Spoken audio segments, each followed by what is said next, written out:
Welcome to the Heavy Spoilers Show. I'm your host Paul, aka Dune is now here, and throughout this video we're going to be breaking down the movie, talking about what happens next, and also giving our thoughts on it as a whole.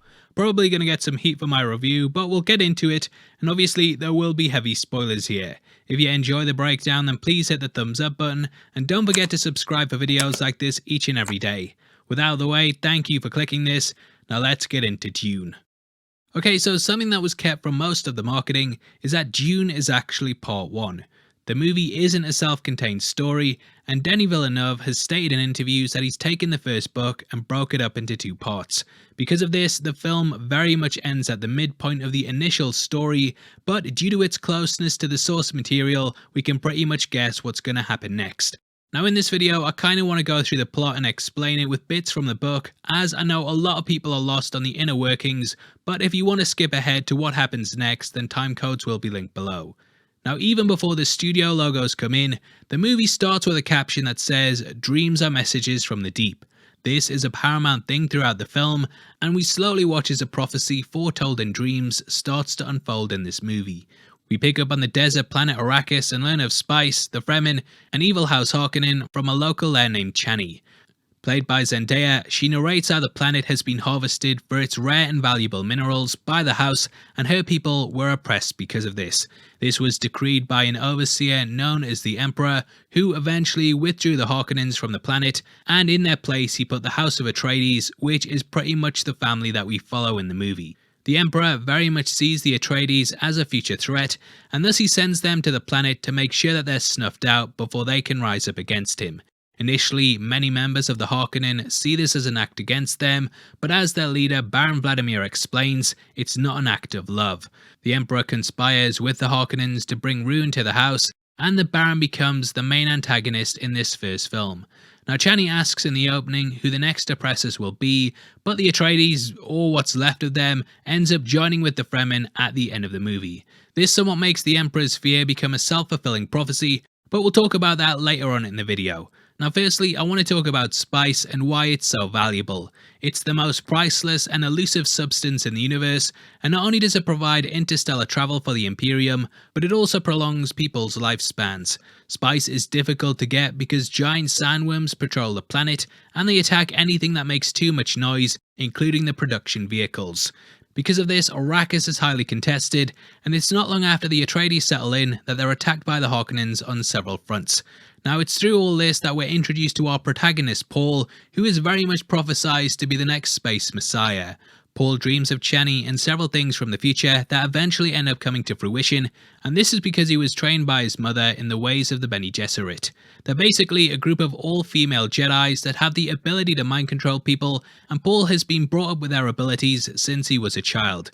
His mother Jessica was instructed by the religion to only bear a daughter due to their super selective breeding program, but she went against this and trained Paul in the ways of the Force. Now straight up, if you're watching this without really knowing the history of the book, then you might think that it's ripped a lot of things from Star Wars. There's of course a desert planet, a chosen one, an emperor, mystical magic, and spice, which is also called spice when it's in Star Wars. However, the Dune book was released way before C-3PO ever said he had a really bad feeling about this copyright claim, and this was very much used as a blueprint for what Lucas would go on to do. George Lucas did admit that Star Wars was heavily inspired by the novel, and they're both sort of like poetry, they're very similar sounding when you talk about them. Now, early on in the movie, we see Paul partaking in the Gom Jabbar, which is something that basically tests a person's humanity. The idea behind this is that the box puts someone through sheer agony, and if they're animalistic, they'll yank their hand away purely on instinct. A human, however, will have the ability to think beyond it and hold their hand in place to continue the test. What you might miss is that Paul is subjected to more pain than anyone ever has been before, and the Reverend Mother is testing to see whether he's the chosen one. Throughout the book, we learn that Paul was actually part of a secretive eugenics program that the Bene have carried out for millennia in the hopes of creating a superhuman. This is known as the Kwisatz Haderach, and this is someone whose mind can bridge the past and future and basically bring everyone into a higher form of living, which is of course hinted at in Paul's dreams. Also, gonna be completely honest here, my pronunciation in this video is gonna be absolutely terrible. I've heard these names 1,000 times before, but I promise you I'll still mess them up. Same way that I've heard Scarlett Johansson about 2,000 times, and I'm still like, is it Scarlett Johansson or is it Johansson? I really don't know, and that's why I just call her Scar Joe, but I can't do that here. Now in the movie, the Baron launches several attacks on the Atreides, and these escalate over time. The first is through a poisonous hunter-killer drone, and the follow-up is through a mole known as Dr. Wellington Yue. We learn that his wife was being held by the Baron, and he not only disables the shield surrounding the Atreides base, but he also offers up Paul's father Leto in the hopes of having her freed. Is it Jared Leto or is it Jared Leto? Never mind. Now during this, the Harkonnens attack the base, and they completely destroy the fortitude and wipe out most of the soldiers there. Paul and Jessica are captured, and they're flown out into the desert where they'll be left to die. Now in the film, the Mother Gaius goes to the Baron and instructs him not to harm the pair, and in doing this, he is somewhat keeping his deal. Paul and Jessica only manage to escape because they Jedi mind trick the soldiers that capture them, and they're very much forced to face the harshness of the desert on their own. Back at the base, Yue gives Leto a fake tooth that releases a poisonous gas when someone bites down on it, and he tells him that he can kill the Baron as his final act if he times it right. The Baron arrives, tells Yue he'll reunite him with his wife, and kills him, which is the old baddie trick. Go meet your family, I've just killed you. Now during the scene, Leto lures the Baron in close, and he ends up biting on the tooth, which kills everyone in the room except for the Baron. Using his levitation technology, the Baron is able to narrowly survive the gas, and he hands over control of the planet to his nephew Raban, played by Dave Bautista.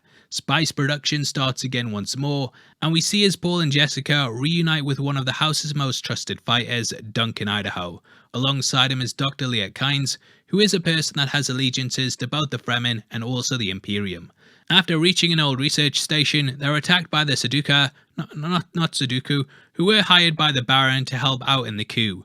As prophesized, Duncan ends up dying, and Liet Kynes sacrifices herself by luring a sandworm to their location. This leaves just Paul and Jessica, who come face to face with the Fremen, and Paul realizes he's finally met the woman of his dreams.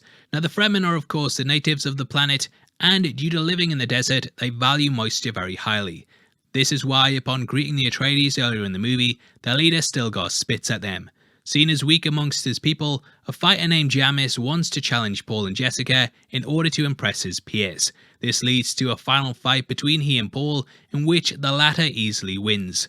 Paul doesn't want to kill him, but according to Fremen law, it must be a fight to the death, and thus Paul ends up killing the character. He and his mother stay on Arrakis, and they end up joining with the Fremen in order to tear down the oppressors of the planet and free the people. We see that they have truly mastered the environment and all its creatures as we watch a Fremen riding on the back of a sandworm. We're told this is only the beginning, and realize they now have an army in which to fight the Harkonnen and whoever else should arrive. Now Paul does end up becoming the Muad'dib, which is a name that the Fremen call a desert mouse. Throughout the film, the character comes across these at several points, and it further hints towards his abilities. Now going beyond the movie, part 2 will very much follow him becoming integrated with the Fremen, and we will learn more about the selective breeding that created him. Paul slowly starts to build his powers amongst their community, and we also learn that Jessica is actually the Baron's daughter. This was kept from her, and it's quite a big gut punch that Lucas definitely didn't take. We're just playing. Now Jessica, well Amma. Now Jessica ends up we're not playing. Now Jessica ends up undergoing a ritual in order to become a Reverend Mother that involves drinking the poisonous water of life. Due to her pregnancy, the baby is also given powers in the womb, and speaking of babies, Paul has a son with Chani called Leto II.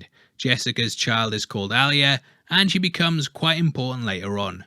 Gurney also reunites with them, and we learn that he's become a smuggler on the planet. In the desert, Paul's powers grow and grow, and he's eventually classed as the Messiah. This news of a leader in the desert reaches the Baron, and he starts to instruct his house to oppress the people even further. This is a sort of strategic play as well, as he wants Raban to be so bad that when he appoints the next person to take over, they don't seem as evil, even though they suck as well. As mentioned in the movie, the Emperor is very jealous, and he sends spies to Arrakis to monitor it, which puts strain on the relationship that he has with the house. Now Gurney believes that Jessica is a traitor, and he almost kills her, but Paul stops this. Knowing that he didn't foresee this attack, he too decides to drink the water of life, as it will increase his powers. However, being a man trying to tap into the power source of an all-female religion, it doesn't prove to be the smartest choice, and he ends up passing out after it. Paul is conked out for a while, but when he awakens, he finally has the ability to see across time and space, and he's now become the Kwisatz Haderach. With his new abilities, he learns of the Emperor and Baron's plans, and he uses this knowledge to launch a Fremen rebellion against the Harkonnen. During this, Alia is captured, and Paul and the Fremen ambush all of the strongholds whilst they ride on the back of sandworms. Alia ends up killing the Baron, and the Fremen defeat the Harkonnen, which brings Paul face to face with the Emperor. He tells him that he must abdicate the throne, otherwise he'll destroy the spice mining facilities on the planet. Paul beats the Emperor's champion, and the Emperor promises him his daughter's hand in marriage, which is a plot point that's hinted at in the movie. Paul takes the throne, but it is bittersweet as he realises that the Fremen are now too powerful to stop. Now that's pretty much the story that I think will be covered in the sequel, but I'm a bit unsure whether we'll actually get one, and that's because I have no idea how this movie is going to perform. Not only is it dropping on HBO Max alongside its theatrical release, but the movie was actually leaked earlier in the week. Add to that the pandemic, and I think it's going to have a bit of an uphill battle in terms of turning a profit. Now, I did hint before about not really gelling with the movie that much, but before discussing my criticisms, I want to talk about the positives of the film first. I'm not someone who really likes to come in and just slam movies, and there are a lot of things that the movie does well. Now, firstly, the cinematography is absolutely incredible, and Denny does a great job of bringing the book to life. There's a lot of world building going on here, and some amazing shots that look like they were ripped right out of a painting. All of the performances are incredible too, and there's not really an actor here that doesn't feel like they're not doing the best with the material that they have. The movie has an atmosphere to it, and the attack scenes and environments all feel very authentic, leading to a great looking film. I also absolutely loved the first hour, and it completely hooked me in and left me thinking that this was going to be the masterpiece that I'd been told it was. However, after that first hour, I think the pacing really suffered. We kind of build up to the part in which the Harkonnens attack, and then from there the movie gets a lot smaller in scale, has some needless wandering about, and it doesn't really recapture the pace or energy that it had earlier on. Even the last person that Paul fights feels like a major step down in terms of action, as it's someone he easily beats, and it's not really a character that feels like they should have been the final battle in a movie. Looking at the way they've adapted the source material, I think they've really gone about it the wrong way, and the movie structure makes it feel like it has a beginning, middle and an end, and then a beginning and a middle following on from it. I'm going to say something super controversial here, so hold on to your butts, but I actually think that A New Hope did a better job of adapting Dune than Dune did. Now what I mean by that is that A New Hope introduces its characters, the threat, we spend some time on a planet, face peril on the Death Star, and then have a big blowout against the seemingly unbeatable enemy, which wraps up the movie. Juxtaposing this, Dune introduces the characters, the threat, we spend some time on a planet, move there, lots of people die, we stay there, and then just kind of wind down, introduce new characters in the last 15 minutes, and then we end the movie. It's a weird way to tell the story, and I think that it does massively affect the pacing of the film, and in the end it just makes it feel a bit bloated. I was actually saying to my friends that I think it would have worked better if they'd spent longer at the front part of the movie, and then ended after the attack on the planet, with Leto's death being what closed things out. Books also don't have to be adapted completely to remain faithful either, and I think that the movie could have ended with Paul and Jessica meeting the Fremen, Rabban showing up to get revenge for his uncle, and the final showdown of the film being between the Fremen, Paul, and Rabban's forces. This would allow a big bad who's been laced throughout the movie to make an impact, and it would also show the Fremen that Paul wasn't messing around. A New Hope kept the pace up by having us jump from location to location, from planet to planet, but here we're stuck on the sand, and though I know that's what happens in the book, it feels a bit stagnant. Honestly, it's kind of bloated, and there's also no real payoff. Knowing that we are getting a sequel means that we can kind of push these criticisms to the side and be like, well, we will get resolution, but if Warner Brothers pull the plug, then I don't know if this movie will feel like a smart move to lay the story out the way that it did. Now, I'm not going to score this film because, hey, I'm a guy who'll give something like Halloween Kills a 10 out of 10 because I had fun watching it.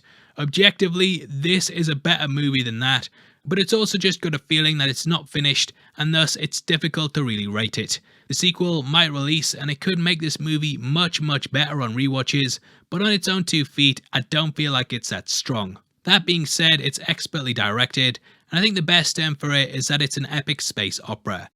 As a piece of art, it works incredibly well, but as a movie-going experience, I'm really mixed on it.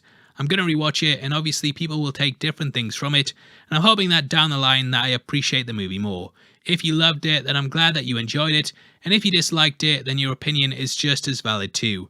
Obviously, let me know your thoughts below, and if you want something else to watch, then make sure you check out our Halloween Kills breakdown so you can see why it's the best movie of all time. If not, then thanks for sitting until the end of the video. I've been Paul, you've been the best, and I'll see you on the next one. Take care, peace.